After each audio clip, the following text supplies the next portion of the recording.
Kids love baking activities, and it doesn't have to be anything complicated. You can just go to the shops, get some marshmallows, some Smarties, hundreds and thousands, and some biscuits with some icing. And you can turn this fun activity into something memorable that will teach your children and reinforce what you've just taught them. Maybe this flower could represent them growing closer to God. Or maybe each petal could represent something that they've just learned about being kind to their friends, helping their mom at home with chores, sharing the gospel when they go to church.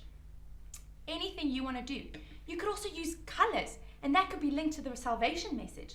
But you don't just have to do this. You could go even further and get different shapes of biscuits, long biscuits, and you could build the wall of Jericho. Or you could throw vermicelli on it, put some pretzel legs, and tell them about the locusts that John the Baptist used to eat. Or you could take some Oreo biscuits, smash them up, and make it look like the children are eating dirt. There are so many creative ideas, so why don't you go and come up with your own sweet ideas?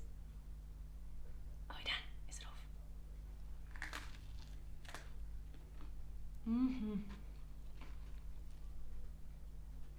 Oops.